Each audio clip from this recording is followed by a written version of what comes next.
In accordance to gameplay against the AI, are special players going to play more like their real-life counterpart? Last year, Blake Griffin played like a typical big man, and he was very slow and lumbered down the court. In actuality, he has the ability to outrun everyone down the court and does not play like a prototypical power forward with his unique skill set.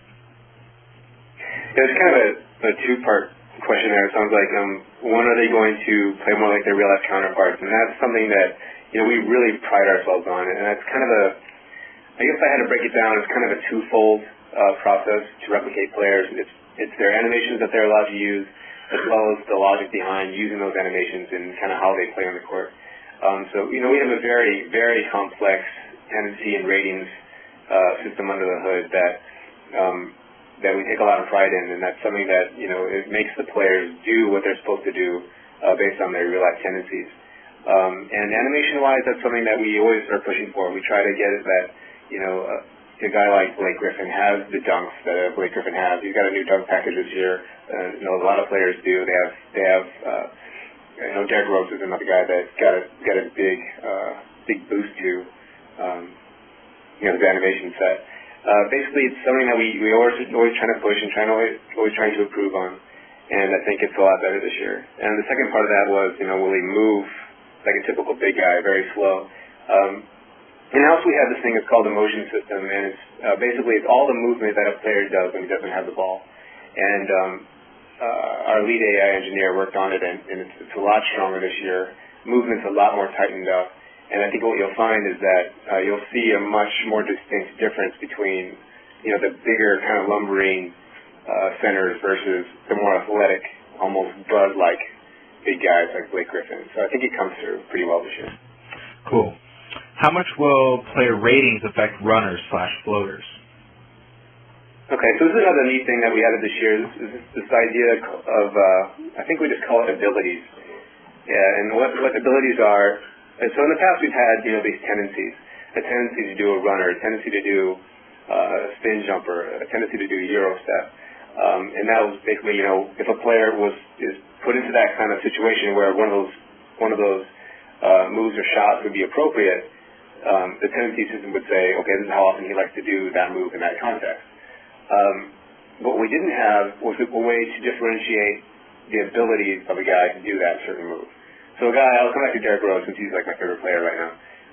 He is amazing at shooting runners and floaters, and that's something that we didn't really have a rating for. So this year, I don't know how many there are, maybe Eric knows, but there's a bunch, basically all of the shots and all of the moves in NBA 2K12.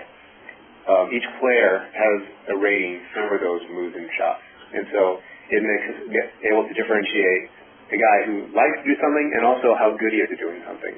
So the ability rating is where we try to make that come through. Right on. For all the hardcore 2Kers, how big of a jump are the difficulty levels? I'm not sure if I can answer that one. I can qualify it with how hard it is, but it's something that I guess one thing I will talk about with difficulty levels is we wanted to remove AI cheating. That's something that in the past we've kind of had to do to make the game more challenging, is make the AI just be able to do things that a user couldn't do.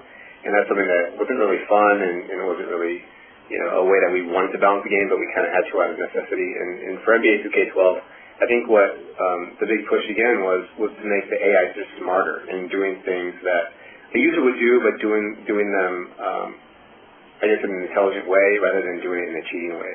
So, when you get to the Hall of Fame, that's the highest difficulty level, and you play against the AI, if they take the same shot as you, in the past, they would just get a bigger boost, and that's how they beat you. But this year, they get the same shot percentage that you would get. And the difference this year, though, is that they might just be better at finding that shot or finding that opportunity.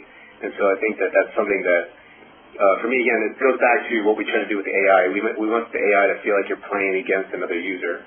And as you go up the difficulty levels, you'll just find that you'll feel like you're playing against a more experienced 2K gamer. Right on. What are some of the main takeaways from the improved shot stick? Probably the main takeaway is that you can do anything you want. The shot stick is something that we love this feature just because it gives us so much flexibility. It's basically just having like 8 more buttons on the sticks, and it's something that allows us to do basically any shot that we see on TV. And for this year, expanding that was important. And so I guess the main takeaway is that you can just do pretty much any shot that you see in real life. There's one thing that I like to do a lot, and was added this year, is called the escape triple pull-ups, and that's basically it's the idea of if you're standing dribbling or in triple threat, if you hold down the triple shot modifier and use the right stick, you can kind of launch off into these really aggressive hard first step animations right into a triple pull-up. And different players, based on their ability, have different kind of looks and different kind of abilities to get off quick shots. And I guess takeaways is the shot stick is a lot more flexible. There's a lot more you can do. And that's another thing that I guess I'll talk about with the shot stick is that we really wanted to, what's the word? I guess the word would be freedom. We wanted to give the user the freedom to create things. I think in past versions of our game, people really gave us great feedback that the game looked so beautiful, but maybe you didn't always have control over what you wanted to do. So you'd kick off something on the shot stick, and then you were kind of relegated to sit back and just watch what the animation did for you. And with 2K12, and I think going forward to future versions of our game, we really want it to be that the user is the one who decides what happens on the court. So with the shot stick, the cool thing about it is that you can kind of kick off the shot, but there's so many different branch out points, so many kind of escape points to that shot now that you can, as you kick off something, say you kick off a spin layup, and you see the defense collapsing on you. Now at any time during the spin layup, you can pass out of it, or if you want, you can pump fake out of it, and like I said before, with the flicks, you can step through or do some kind of up and under shot out of that layup.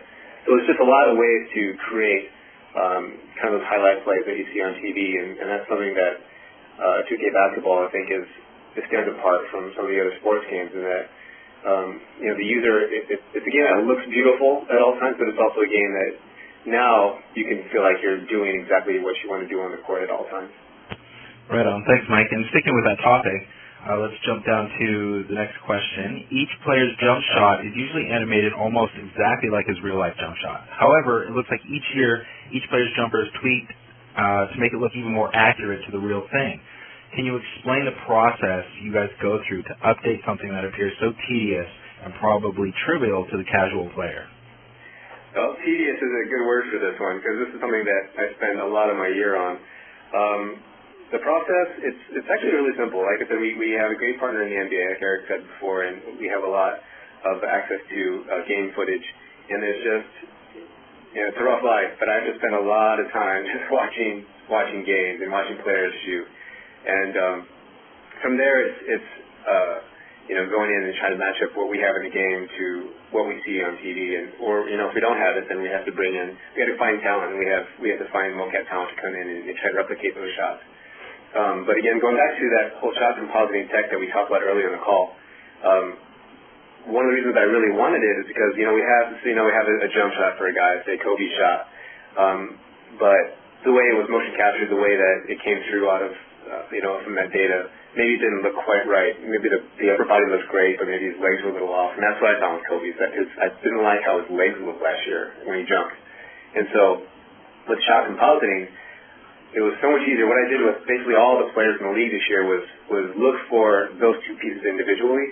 So it took the upper body that Kobe had last year, so I thought that was spot on, and then just went through each of the different lower bodies in our game to find the right, the right gather, compression, and kind of length posts that Kobe would have. And with that flexibility of that system, it's hard. It makes it more difficult because, like I said, there's like 19,000 combinations you can do.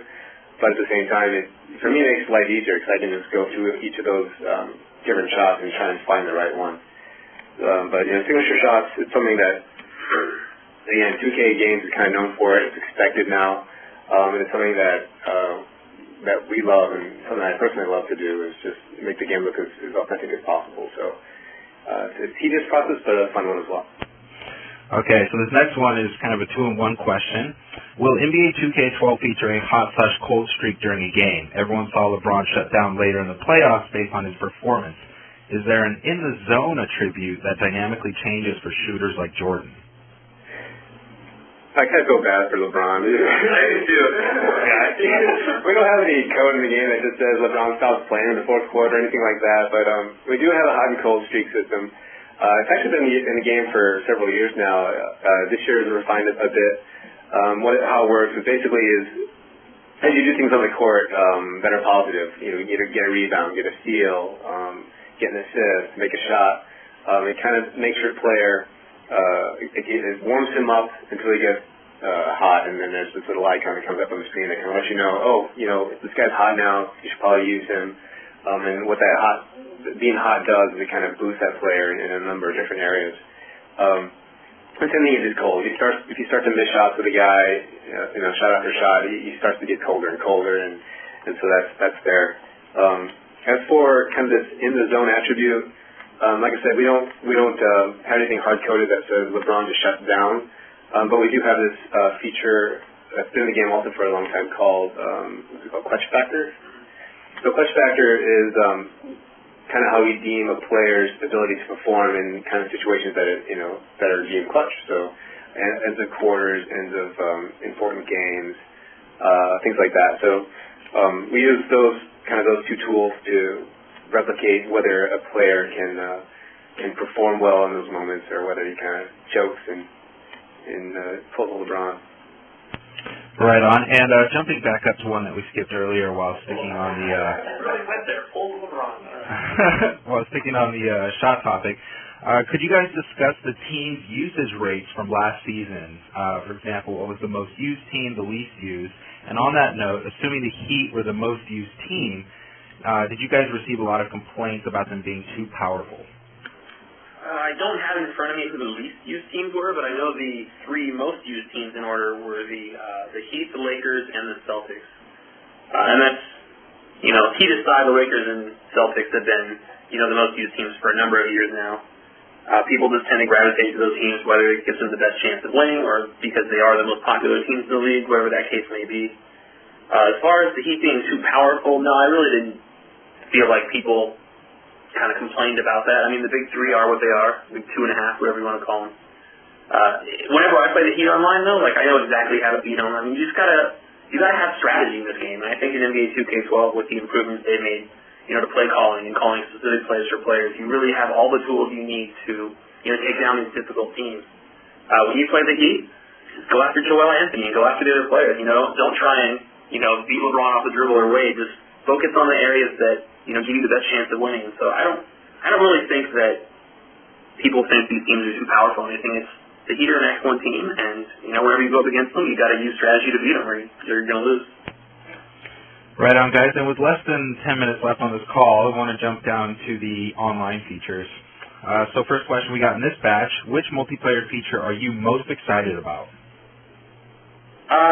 So the feature the best multiplayer feature that I'm most excited about, we haven't officially announced yet, even though everyone knows. It's the Association Online. There's going to be a ton of detail on it tomorrow. I wrote a fairly long developer insight that's going to go up tomorrow and kind of detail all the nuances of the mode and kind of what's going on there. The main thing to talk about it that makes me really excited is I feel like I've been working towards this feature for a number of years now. For anyone who knows me here, I'm a huge franchise guy. I love the concept of running a team, and for the last 3 or 4 years, I've really been putting in a number of features year over year that kind of were getting us to this point where I feel like we can unleash, this mode to an online world where up to 30 human teams are controlling a team, and even the teams that aren't human controlled are still controlled by the CPU, and just getting the CPU strong enough to be able to, compete with the human was a big task for us, and something that saw a lot of work this year. So it's really exciting for me, and I really can't wait for the feedback from our fans on this one. Right on. Has the team considered further punishing early quitters from ranked matches?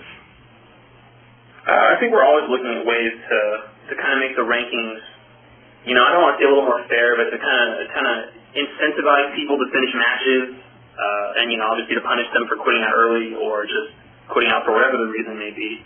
We made some tweaks to the formula this year, but it wasn't a huge focus for us. A major focus for us in online this year was just general connection quality, stability of the game. I mean, that's something that was obviously needed and was a major focus for us. So continuing to kind of improve that was obviously a big thing for us. So online stability is definitely a very important thing for us. Great, and with that, the last question we got in the online section is, the 2K series has received a ton of praise across the board in recent years, but the online play has suffered at times. Can you add a little bit more specifics to what steps you've taken to ensure a smooth online experience in this year's game? Sure, I feel like I hinted on that just briefly now. With NBA 2K12, we regutted our architecture for server code. In years past, we've kind of been working on the client side. Online play as a whole is a very ginormous task, and it's not something that can be done, simply in 1 year. But here we are, on the back end of this rebuilding task, and I really feel like we've done the right things to put us in a place for success. So I think people who play online this year are going to instantly notice just the sheer number of improvements in quality of play this year. And finally, I do feel like we reached the point where we could, unleash something like the association online and take advantage of this new architecture. Right on, and also want to hit a few other miscellaneous questions here. Does the game make use of the PlayStation Move or Xbox Kinect? PlayStation Move we support in full. For anyone who saw our thing at E3, we had Kobe Bryant on stage there actually playing the Move. This is actually a really cool feature we do with the Move. It's called NBA on the Move. It's on the PS3 only, obviously.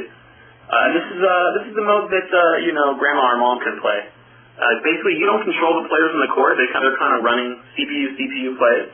But all you have to do to play this mode is simply interact and kind of step in whenever you want an action to happen. If you want a player to shoot the ball, you just simply pull the trigger and the player will stop where he's at, shoot the ball. If you wanted to pass to a different teammate, you can point the cursor on screen at any player, press the top button, and it'll pass to that guy. So you're Hello? I think it's a pretty unique feature for kind of fans of all levels of experience with our game. And even for myself, I do find it very enjoyable when I kind of just want to sit back on the couch, relax, not worry about the total control of the player. Even for someone like me, it's a really fun feature. As far as the Kinect goes, we're always looking at ways to, someone asked me this yesterday, we're always looking at ways to enhance our game, and we're not going to use something just because we can. I really feel like we need to have a compelling reason to use the peripheral and, really give our fans what they're looking for. And we have a ton of ideas for the Kinect, and something we're ongoing working with, so stay tuned on that one. Right on, and I think we have time for one more question, and this is a biggie, of course, that's on everybody's mind. If and when the NBA and its players resolve their differences, how quickly can gamers expect to see rookies assigned to clubs, and what's the overall plan regarding the lockout in NBA 2K12? To that end, if the season is canceled, let's hope not, what should gamers expect as far as updates to the game? All right. So one thing we have this year is to kind of, I like to call our game is lockout proof. And while the lockout doesn't entirely directly affect our game, because pretty much NBA 2K12 is the only outlet for NBA fans to really get their game on. But within our NBA Today feature, we have kind of a new addition to our game where you can seamlessly download content right to your consoles.